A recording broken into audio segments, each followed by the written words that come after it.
Hi hello welcome to our channel. నేను మీ శ్రీ. ఈరోజు మనం చెప్పుకోబోయే కథ నిరీక్షణ పార్ట్ 14.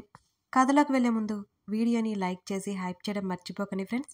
ఇక వచ్చేయండి. సరయుకి తాము ప్రేమించుకున్న సంగతి తెలియదు అని అనుకుంటోంది అదితి. కొన్ని క్షణాల పాటు ఆలోచించింది అదితి. తను ఎలాగూ ఇండియా వెళ్ళిపోతుంది. సరయుని మోక్షని ఇద్దరిని కలిపితే వాళ్ళిద్దరూ సంతోషంగా ఉంటారు. తన గురించి మోక్ష్ బాధపడినా సరియు ప్రేమలో మామూలు అవుతాడు. ఎన్నో ఆలోచించిన తర్వాత, సరే సరియు, నేను మోక్షతో మాట్లాడతాను. మిమ్మల్ని కలిపే బాధ్యత నాది. నువ్వు ఇలాంటి పిచ్చి పనులు ఎప్పుడూ చేయవని నాకు మాట ఇవ్వు అని తనకే తెలియకుండా వస్తున్న కన్నీటిని తుడుచుకుంది అదితి. లోపల సంతోషపడిపోతూ, అలాగే అదితి, ఇంకోసారి ఇలా చేయను. Thank you Aditi, thank you so much అని చిన్నగా నవ్వుతూ చెప్పింది సరియు. నేను ఇంటికి వెళ్తాను, నువ్వు జాగ్రత్త, సరయుతో చెప్పి హోటల్ నుంచి బయటికి వచ్చి కారు ఎక్కింది అదితి. ఫోన్ కారులోనే మర్చిపోయింది. అప్పటికే మోక్ష్ నుంచి ఎన్నో మిస్డ్ కాల్స్ ఉన్నాయి ఆమెకి.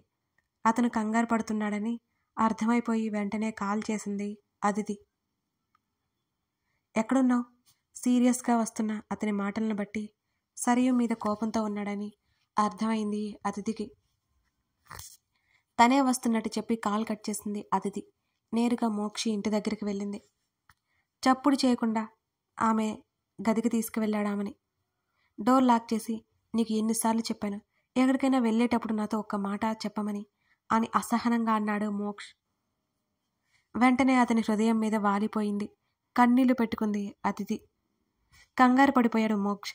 సరియు మ్యాటర్ అని అతని విషయంలో పెద్ద మ్యాటరే కాదు. ఆ విషయాన్ని అతను ఎప్పుడో మర్చిపోయాడు. ఏయ్ బేబీ, ఎందుకు ఏడుస్తున్నావు ఇప్పుడు? నువ్వు అలా కనపడకుండా వెళ్ళగానే నాకు బాగా కోపం వచ్చింది, అందుకే అరిచాను అని ఆమెను బుజ్జగింతే ప్రయత్నం చేశాడు మోక్ష్. సారీ, నేను పెద్ద తప్పు చేశాను.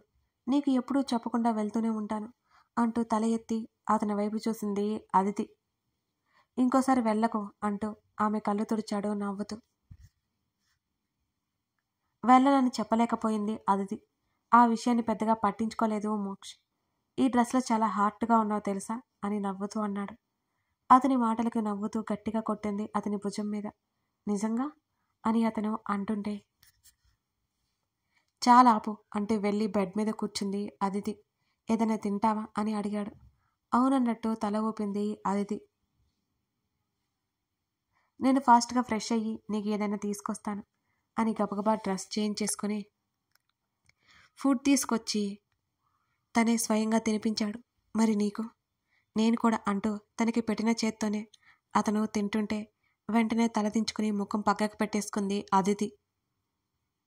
అందరూ భోజనం చేశాక నన్ను ఇంటి దగ్గర డ్రాప్ చేయవా అని అడిగింది అదితి.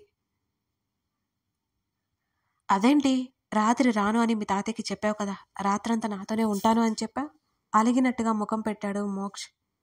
నేను చెప్పింది పార్టీలో ఉన్నప్పుడు, ఇక్కడ మీ ఇంట్లో నీ రూమ్లో కాదు అని అంది అదితి భుజాలు ఎగరేస్తూ.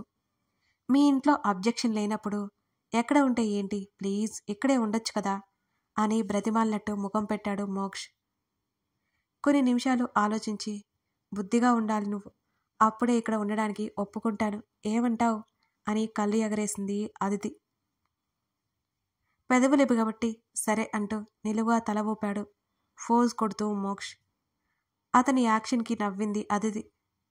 కొన్ని నిమిషాలు ఆలోచించి, బుద్ధిగా ఉండాలి నువ్వు, అప్పుడే ఇక్కడ ఉండడానికి ఒప్పుకుంటాను, ఏమంటావు అని కళ్ళు ఎగరేసింది అదితి. పెదవులు బిగబట్టి సరే అంటూ నిలువుగా తల ఊపాడు ఫోజ్ కొడుతూ. అతని యాక్షన్కి నవ్వింది అదితి. నాకు నిద్ర వస్తోంది అని అమాయకంగా ముఖం పెట్టి ఆమె అడుగుతుంటే ఆమెను ముద్దాడాలనే ఆలోచన నుంచి తప్పించుకోవడానికి ఎన్నో ప్రయత్నాలు చేశాడు మోక్ష్. నువ్వు నిద్రపోవడానికి ఇంత దూరం వచ్చింది అని ముఖం చిన్నబుచ్చుకుని చెప్పాడు. పబ్ నుంచి ఎలాగో వచ్చేసాం కదా, ఇంకేంటి అంటూ బెడ్ మీద వెనక్కి వాలింది అదితి. కాసేపు టెర్రస్ మీదకి వెళ్దామా అని అడిగాడు మోక్ష్. బయట ఎలా ఉందో చూసావా, చలికి గడ్డగట్టికిపోతాం అంటూ కళ్ళు మూసుకుంది అదితి. లోపల ఏదో గొనిగాడు. అదితి కళ్ళు మూసుకుని నవ్వుకుంటోంది అతని మాటలకి. మోక్ష్ నుంచి త్వరలో విడిపోబోతుంది అనే ఆలోచన రాగానే ఆమె ఉలిక్కి పడింది. సోఫాలో పడుకోవడానికన్నట్టు లేచి వెళ్తున్నాడు. పరుగున వెళ్ళి వెనక నుంచి హత్తుకుంది. ఆశ్చర్యం అతనిలో ఎక్కువైంది. వెంటనే వెనక్కి తిరిగి, అదితి, ఆర్ యు ఓకే అని అడిగాడు. ఆమెను పొదివి పట్టుకుని అని అతనిలో ముఖం దాచుకుంది అదితి. భయం వేస్తుందా అని అడిగాడు. మౌనంగా ఉండిపోయింది. నేనున్నాను కదా, ఎందుకు భయం అంటూ వీపు మీద చేయి వేసి సున్నితంగా నిమిరాడు. అయినా అలాగే ఉండిపోయింది ఆమె. ఆమె ముఖాన్ని చేతుల్లోకి తీసుకుంది. నుదుటిన ముద్దు పెట్టుకున్నాడు. ఒకవేళ నీకు భయం నా గురించేనా, నేనేం చేయనులే అని నవ్వాడు. ఆ మాటలకి తల ఎత్తి చూసి నవ్వింది. నువ్వంటే భయం ఉంటే ఇప్పుడు ఎందుకు ఇక్కడికి వస్తాను, నీతో ఉంటాను. అతన్ని వదిలేసి కిటికీ దగ్గరికి వెళ్ళి తలుపు తెరిచింది. ఒక్కసారిగా చల్లగాలి లోపలికి ప్రవేశించింది. చేతులు రబ్ చేసుకుంటూ, నిజంగా నాకు కూడా నిద్ర పట్టట్లేదు, ఏదైనా చెప్పు అంటూ బయటకు చూస్తూ చెప్పింది ఆమె. అతని నుంచి వీలైనంత జ్ఞాపకాలు పోగు చేసుకోవాలి అని. చెప్తాను, నీకు తెలియనివి నువ్వు తెలుసుకోవాల్సినవి అని అన్నాడు. ఆమె పక్కకు వచ్చి గోడకి ఆనుకొని ఆమెనే చూస్తూ. ఏంటవి ఆతృతగా చూసింది అతని వైపు. ఆమె పెదవుల మీద చిరునవ్వు, కళ్ళల్లో ఏదో మెరుపు. వాటినే చూస్తున్నాడు అతను. హలో మిస్టర్ అంటూ అతని ముఖం మీద చేతులు ఆడించింది అదితి. ఏం చేస్తాం, నిన్నే చూస్తూ ఉండాలనిపిస్తోంది అన్నాడు పెదవులు బిగబట్టి భుజాలు కదిలిస్తూ. నా దగ్గర మాటలు చెప్పకు మిస్టర్ అంటూ మళ్ళీ విండో వైపుకి తిరిగింది. అదితి ఒక హగ్ అన్నాడు. హుష్, ఏమైంది, నీకు ఇలా బిహేవ్ చేస్తున్నావు అని అడిగింది ఆమె. నీకు తెలియనివి చాలా చెప్పాలి కదా, ఇలా హగ్ చేసుకుని అంటూ ఆమెను వెనక నుంచి హత్తుకొని ఆమె భుజం మీద చూపుగా ఆనించాడు మోక్ష్. ఓయ్ అని అంది చిన్నగా. చెప్పు అన్నాడు ఆమె చుట్టూ చేతిలో వేసి. అతని చేతుల మీద చిన్నగా కొట్టి, దూరంగా ఉండి కూడా మాట్లాడొచ్చు అని అంది అదితి. నాకు ఇలాగే మాట్లాడడం వచ్చు అన్నాడు ఆమె మెడవంపులో ముఖం పెట్టి మాట్లాడుతూ. అతని ఊపిరి తగులుతుంటే వింతైన భావన కలిగి మోక్ష్ అని వణికే గొంతుతో పిలిచింది Aditi. Baby I love you అంటూ ఆమె భుజం మీద చటుక్కున ముద్దు పెట్టాడు మోక్ష్. ఉలిక్కిపడి నెట్టేసింది అతన్ని. హుష్, ఇంతకంటే నీ నుంచి నేను ఇంకేమీ ఎక్స్పెక్ట్ చేయనులే అంటూ నిట్టూర్చాడు మోక్ష్. వెళ్తున్న అతని టీషర్ట్ పట్టుకుని లాగింది అదితి. ఓయ్ ఓయ్, చిన్నపిల్లని పట్టుకుని మ్యాన్ హ్యాండ్లింగ్ చేస్తున్నావేంటి అమ్మాయి అని అడిగాడు. మోక్ష్ తీయగా ఉంది అతని గొంతు. పూర్తిగా ఆమె వైపుకు తిరిగాడు. నువ్వంటే నాకు ఇష్టం, దానికి నేను ఈ పేరు అని పెట్టలేను. నువ్వు హ్యాపీగా ఉన్నావా అని అతని కళ్ళలోకి చూసింది అదితి. మనకేంటి బిందాస్ అంటూ నవ్వాడు మోక్ష్. ఇలారా అంటూ అతని చేతిని పట్టుకుని బెడ్ మీద కూర్చోబెట్టింది ఆమె. రొమాంటిక్ మూడ్ నుంచి బయటికి తీసుకొస్తున్నావా, నీకంత కష్టం అక్కర్లేదులే, నాకు నిద్ర వస్తుంది, పడుకుంటానని ఆ ముఖం చిన్నబుచ్చుకున్నాడు మోక్ష్. యూ ఇడియట్, షడప్ అతని భుజం మీద కొట్టింది అదితి. అబ్బా నొప్పి అన్నాడు నటిస్తూ. వేషాలు వేయకుండా నేను చెప్పేది విను అని కోపంగా చూసింది. చెప్పండి మేడం చేతులు కట్టుకున్నాడు మోక్ష్. తల పట్టుకుంది అదితి. ఏ బేబీ అంత స్ట్రెస్ ఫీల్ అవ్వకు అని నవ్వుతూ ఆమె భుజం చుట్టూ చేతిని వేశాడు. ఇక చేసిన ఓవర్ యాక్షన్ ఆపి ముందు నన్ను మాట్లాడినివ్వు అని కళ్ళెత్తి ముఖం ముడిచి చూసింది. సారీ చెప్పు సారీ అని స్ట్రైట్గా కూర్చున్నాడు మోక్ష్. ఆంటీ అంకుల్ అప్పటి నుంచి మాట్లాడుకోవడం లేదు అన్నావు కదా, ఎందుకో కనుక్కున్నావా అని గుర్తు చేస్తూ అడిగింది ఆమె. లేదన్నట్టు అడ్డంగా తల ఊపాడు. ఊరి మీద పడి తిరగకపోతే కనుక్కోవచ్చు కదా అని కోపంగా చెప్పింది. నాకు తెలిసి నా తమ్ముడు వెళ్ళిపోయాడని అని అన్నాడు. దానికే ఇన్ని రోజులు మాట్లాడలేదా, ఇంకేదో ఉంది అనిపిస్తోంది తన అనుమానం వ్యక్తం చేసింది అదితి. చెప్పాగా ఇంకేం లేదని అన్నాడు మోక్ష్. నేను రేపు ఆంటీతో మాట్లాడతాను, ఇంతకీ నన్ను ఎవరూ చూడకుండా పంపించేస్తావా ఉండనిస్తావా అంటూ కళ్ళెగరేసింది అదితి. ఏమనుకుంటున్నావు, ఈ మోక్ష్ అంటే భయమా? నెవర్. నిన్ను మమ్మీకి పరిచయం చేశాను, రేపు డాడీకి స్వయంగా పరిచయం చేస్తాను అవసరమైతే అని అన్నాడు ఫోజు కొడుతూ. అతని మాటలకు నవ్వింది. నువ్వేం టెన్షన్ పడకు, అంకుల్ని ఆంటీని కలిపే బాధ్యత నాది. కాకపోతే నువ్వు నా కోసం ఒకటి చెయ్యాలి, చేస్తావా అని అతని కళ్ళలోకి చూసింది. ఆమె చేతిని తన చేతుల్లోకి తీసుకుని పెదవులకి ఆనించుకొని ఐ ప్రామిస్ యూ, నీకోసం ఏదైనా చేస్తాను. ఆమె చెంపల కింద చేతులు పోనిచ్చి ఆమె కళ్ళల్లోకి సూటిగా చూశాడు మోక్ష్. అతని మాటలకు ఆమె కళ్ళల్లో నీళ్లు తేలే. తాతయ్య నాయనమ్మల ప్రేమ తప్ప ఇంకే ప్రేమ దరిచేరలేదు ఆమెకి ఇప్పటి వరకు. వాళ్ళతో కూడా ఎక్కువ అటాచ్మెంట్ పెట్టుకోలేదు. తన తల్లిదండ్రుల దూరమవుతారని ఆమెకి భయమేసింది.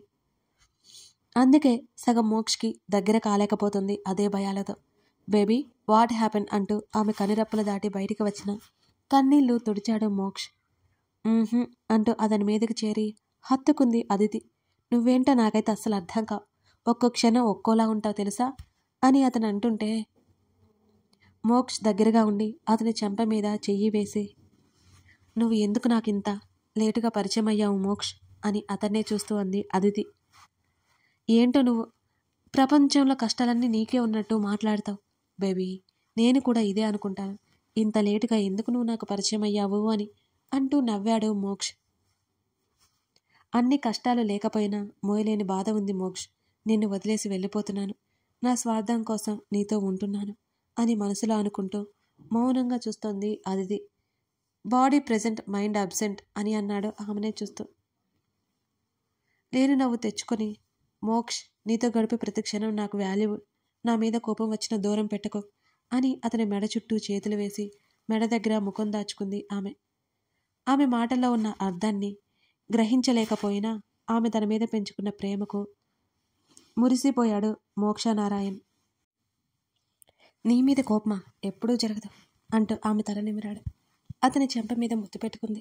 అతని కళ్ళలోకి చూడలేక కళ్ళు దించుకుంది. ఇన్ని చేస్తుంటే నేను మడికట్టుకుని కూర్చోలేను బేబీ అంటూ సున్నితంగా ఆమె పెదవుల మీద ముద్దు పెట్టుకున్నాడు మోక్ష్. తన భయాలు అన్నీ వదిలేసి అతన్ని హత్తుకుని తన సహకారం తెలిపింది అదితి.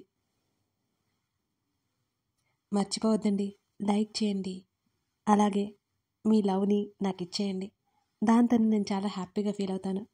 మీ లైక్, మీ సబ్స్క్రిప్షన్తో మన స్టోరీని మరింతమందికి తీసుకువెళ్ళండి. మీరు మంచిగా ఈ స్టోరీస్ని చూసి సబ్స్క్రైబ్ చేసుకుని లైక్ చేస్తున్నట్లయితే మన ఛానల్ ఇంకా మరి కొంతమందికి తెలుస్తుంది. మిస్ చేయకండి. ఇక కథలోకి వచ్చేయండి. ఆమె ప్రతిస్పందనకి సంతోషపడిపోతూ ఆమె నడుము చుట్టూ చేయేశాడు. ఒకరి ఊపిరి మరొకరు మార్చుకున్న తర్వాత మెల్లిగా దూరం జరిగింది. కిస్ బాగుంది కదా అని అతను నవ్వుతుంటే, నువ్వు అలా మాట్లాడావంటే నేను ఇప్పుడే ఇక్కడి నుంచి వెళ్ళిపోతాను అంటూ బెడ్ మీద నుంచి దిగింది బిడియంగా అదితి. ఏయ్ కూల్, నువ్వు బెడ్ మీద పడుకో, నేను సోఫాలో పడుకుంటాను అంటూ నవ్వుతూ బ్లాంకెట్ తీసుకుని సోఫాలోకి వెళ్ళిపోయాడు మోక్ష్. తన మీద అతను చూపిస్తున్న అభిమానానికి, ప్రేమకి ఒకవైపు సంతోషంగా ఉన్న జీవితాంతం తనకు దక్కదు అనే బాధతో కళ్ళు మూసుకుంది అదితి. అదితి తన ప్రేమను ఒప్పుకుంది. త్వరలో ఆమెతో కలిసి బ్రతకబోతున్నాడు తను. అదితిని త్వరలోనే పెళ్లి చేసుకోవాలి అనుకుంటూ ఎన్నో కలలు కంటూ నిద్రలోకి జారుకున్నాడు మోక్ష్. కథ కొనసాగుతోంది. కథ నచ్చితే లైక్ చేసి కామెంట్ చేయడం మాత్రం మర్చిపోకండి. అలాగే మీ స్నేహితులకి ఇంట్రెస్ట్ ఉంటే తప్పక షేర్ చేయడం మర్చిపోకండి ఫ్రెండ్స్. Thank you.